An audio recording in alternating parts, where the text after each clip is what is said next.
nós vamos chamar o fisioterapeuta Eduardo, que vai falar da parte respiratória.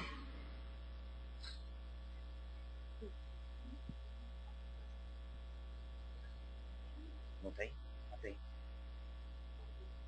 Esse daqui. Tem uns vídeos, ele deixa tudo aberto, né?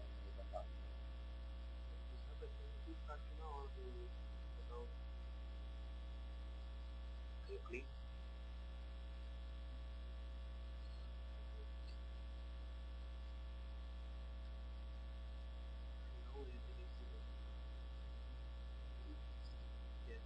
Então, só vendo no interessante.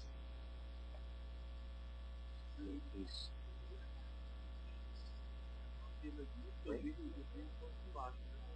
Mas eles estão inseridos na aula. Então, acabei direto da aula, vou deixar aberto na mesma pasta, né?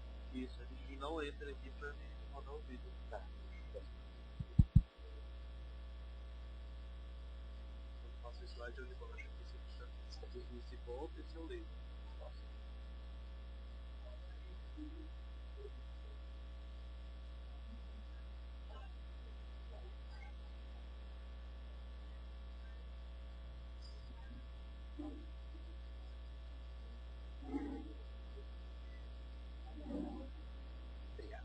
Bom dia. Meu nome é Eduardo, para quem não me conhece, sou fisioterapeuta do ambulatório de fisioterapia respiratória, que acontece todas as quintas-feiras de manhã no setor de doença neuromuscular. Hoje eu vim conversar com vocês e trouxe um assunto específico, que é um assunto de bastante curiosidade, de dúvida que os pacientes trazem para a gente no ambulatório, então a gente vai conversar sobre um pouquinho de infecção respiratória e o tratamento da infecção respiratória. Então, como eu disse, e eu vou tentar esclarecer essas dúvidas, as principais dúvidas dos pacientes no ambulatório é o porquê que eu tenho problema com a tosse, o que eu posso fazer para aumentar, para ajudar a minha tosse, e quais são os riscos que eu tenho para pegar uma infecção respiratória. Bom, então, todo o nosso corpo, todas as nossas funções, elas são baseadas em ação muscular, inclusive a respiração. Então, a respiração, ela existe 3 grandes grupos musculares que vão levar a um prejuízo da tosse do paciente com esclerose lateral amiotrófica. Então, os 3 grupos musculares, a musculatura inspiratória, a musculatura expiratória e a musculatura bulbar. Então, o paciente com fraqueza da musculatura inspiratória, ele vai apresentar dificuldade para insuflar os pulmões. Então, o paciente ele vai apresentar uma respiração mais curta e superficial. Com fraqueza da musculatura inspiratória, essa dificuldade de insuflar os pulmões, ele vai apresentar microatelectasia, ou seja, algumas regiões do pulmão vai acabar ficando fechada. Isso é caracterizado por hipoventilação, que é quando o paciente não apresenta uma respiração adequada. Ele vai apresentar alteração da relação ventilação-perfusão, ou seja, diminuição da oxigenação e aumento do gás carbônico no organismo. A fraqueza da musculatura expiratória, ela é principalmente, a dificuldade dela, a fraqueza dela vai levar a uma dificuldade com tosse e limpeza de vias aéreas, por consequência as atelectasias e diminuição do oxigênio. E a fraqueza da musculatura bulbar, que vai levar à disfagia e a facilidade de broncoaspiração, consequentemente quadros de pneumonia. Então, dentro dessa questão de infecção respiratória, a principal musculatura envolvida é a musculatura expiratória. O processo de tosse ela é composta por 3 fases, ou seja, o paciente ele precisa de uma inspiração profunda, seguida de fechamento da glote para aumentar a pressão abdominal e em seguida a ação dessa musculatura para ter um fluxo adequado para expelir secreção.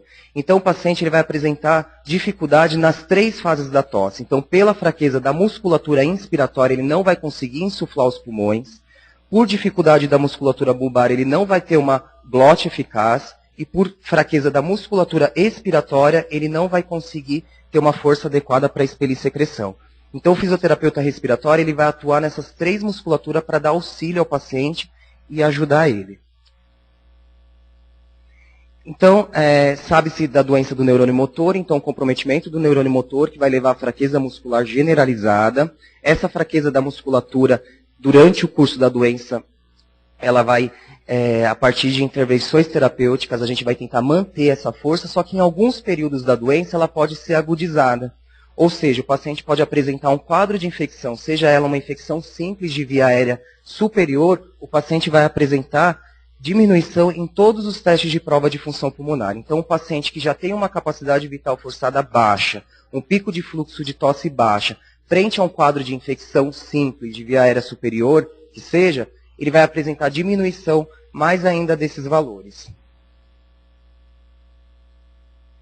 Então, frente a um quadro de infecção normal em qualquer indivíduo, a gente vai apresentar aumento do muco, né, como resposta do nosso organismo para a proteção. Esse aumento do muco, ele também vai ter uma alteração, que é a diminuição da eficácia do tapete mucociliar, ou seja, em todo o trajeto de via aérea, nós temos como se fossem células que elas ajudam a carrear a secreção de via aérea mais distal para a via aérea mais proximal. Frente a um quadro de infecção, o processo inflamatório, ele vai fazer com que esse processo ele fique mais lentificado.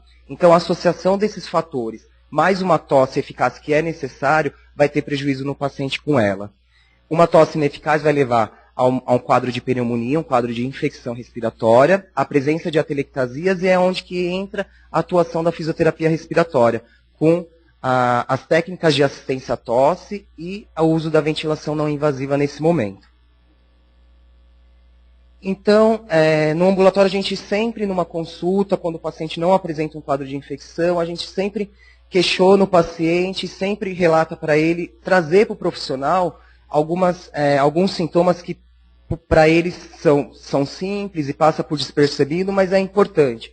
Então, qualquer sinal ou sintoma, estado febril, coriza, congestão nasal, peito cheio, suor e calafrios, dores de cabeça, perda de apetite, dores musculares, presença de catarro, é importante identificar a coloração desse catarro, dor de garganta, é importante relatar isso imediatamente para o seu médico e fisioterapeuta. Pode ser início de um quadro de infecção, e se a gente pega esse quadro de infecção no início, é muito melhor para o paciente e o risco é muito menor. Então, o tratamento de quadro de infecção, então, ele está envolvido aí com o médico e o fisioterapeuta. Então, o médico ele vai fazer o diagnóstico, seja ele laboratorial ou por imagem, um raio-x de tórax, e vai entrar com antibiótico terapia.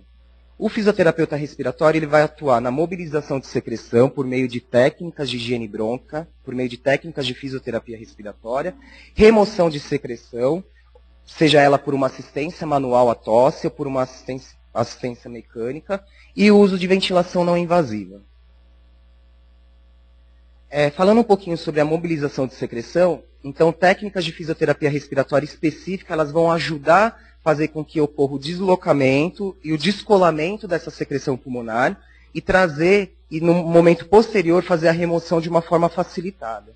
Então, técnicas de fisioterapia respiratória como drenagem postural, ou seja, posicionar o paciente de acordo com a região do pulmão que está com uma ausculta pulmonar, com presença de secreção a favor da gravidade.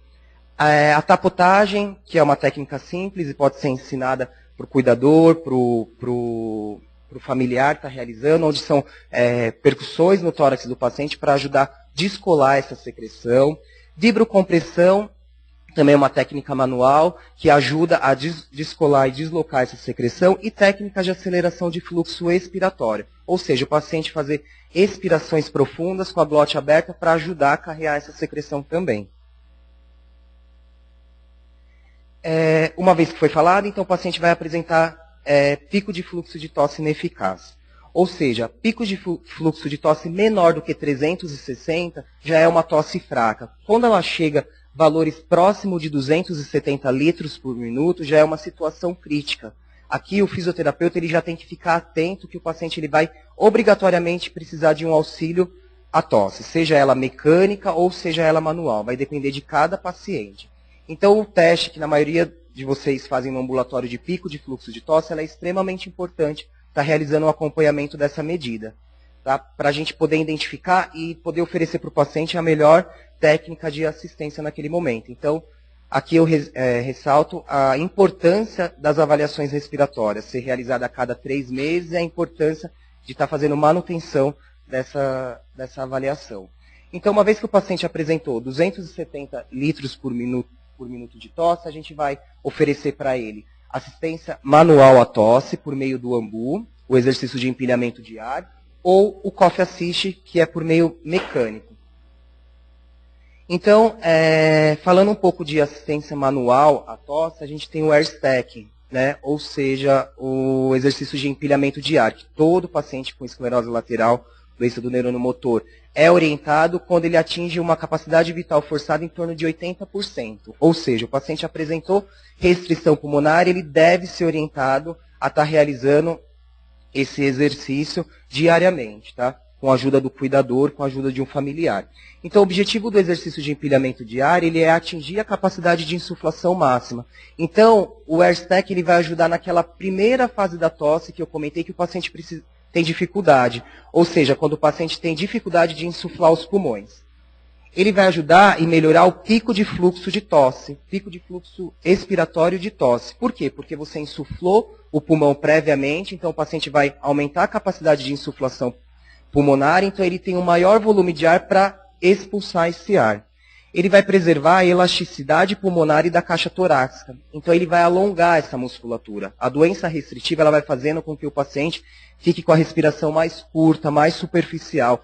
Então a complacência pulmonar, que é a capacidade de distensão dessa caixa torácica, ela acaba diminuindo. Uma vez que o paciente não faz nenhum exercício, essa restrição vai ficando cada vez mais grave, o risco de infecção é muito mais, ele é aumentado. Ele vai prevenir e tratar a telectasia e microtelectasia. Novamente, a restrição faz com que, principalmente regiões basais do pulmão, ou seja, as regiões mais baixas do pulmão, elas sejam hipoventiladas. Ou seja, o volume de ar não chega até essa região e vai acabar com que fique fechada. Essas regiões elas têm maior facilidade para infecção. Região fechada, mais úmida, escura, tem mais risco de presença de bactéria. E ela vai otimizar a fala e a tosse. Novamente, por um aumento da capacidade de insuflação máxima. Aqui, então, só para a gente poder visualizar, um paciente realizando o pico de fluxo de tosse, e logo em seguida a gente vai proporcionar para ele o pico de fluxo de tosse com o AMBU. Então, o Peak Flow, que é realizado o teste, então o paciente faz uma insuflação máxima e tosse. Não sei se vai dar para visualizar bem, a filmagem não ficou muito boa. Mas aqui o paciente ele apresenta em torno de 150 litros por minuto de tosse. Ou seja, o paciente ele tem uma tosse ineficaz. Logo em seguida a gente vai fazer o exercício de air stacking.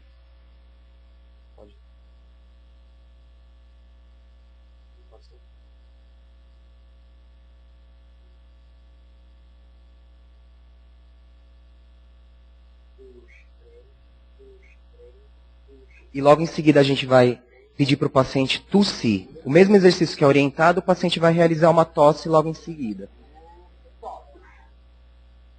E o paciente aqui ele conseguiu aumentar a tosse dele para 250, ou seja, 100 litros por minuto a mais do que a tosse espontânea dele. Associado a isso, você pode auxiliar ainda na musculatura expiratória. Então, fazer apoio abdominal e auxiliar na musculatura expiratória. Outra forma de auxiliar a tosse é o Coffee Assist, né? Então a gente vai auxiliar a tosse de forma mecânica, quando o paciente apresenta uma dificuldade maior com a tosse e que o exercício de empilhamento de ar, o Air Stack com tosse, ele já não é tão eficaz. Então o Coffee Assist ele vai aumentar o pico de fluxo de tosse, melhorar a eficácia da tosse. Ele é fácil manuseio, então ele é fácil de ser orientado para o paciente, para a família. Ele diminui o risco e a necessidade de internação, tem a possibilidade de fazer o tratamento da infecção em casa, ele dispensa a necessidade de aspiração traqueal. Ele pode ser utilizado não só em momentos de presença de secreção, mas também como otimização da terapia. E ele pode ser realizado por meio de máscara ou os pacientes traqueostomizados. Então, algumas complicações, vale ressaltar, é um equipamento simples, de fácil manuseio, mas tudo tem suas complicações. Então, distensão abdominal, aumento do refluxo gastroesofágico, hemoptise, desconforto abdominal, eventos cardiovasculares agudos, barotrauma e pneumotórax.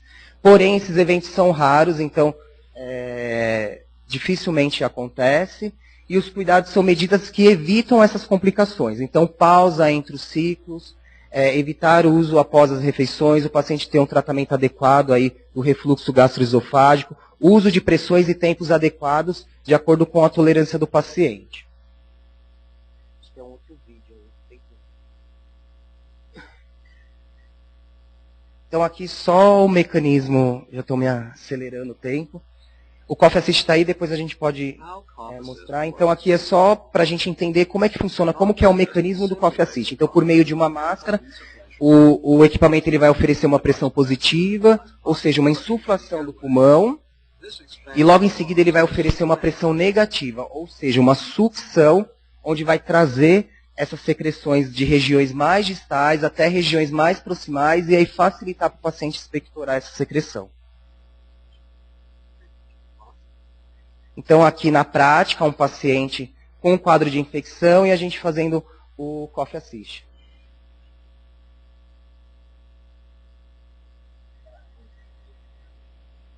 O equipamento, então, ele é simples manuseio, então você tem os botões de tempo, tempo de pressão positiva, tempo de pressão negativa, você tem o tempo de pressões.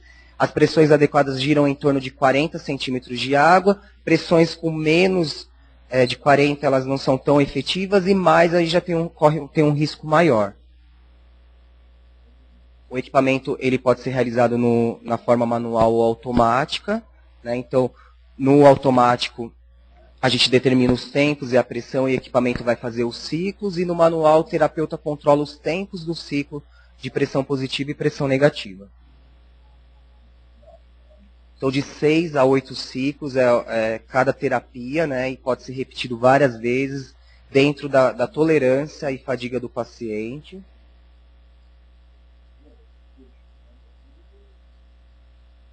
E como eu falei, é um equipamento extremamente importante e não só disponível para aquele quadro de infecção. Então, ele também é interessante para otimizar a terapia, para usar como exercícios de reexpansão, para estar otimizando saturação de oxigênio. Então, aqui o paciente ele conseguiu expectorar sem necessidade de uma aspiração. O paciente com uma tosse muito ineficaz, muito fraca. Então, sem necessidade de uma aspiração traqueal, foi possível remover secreção.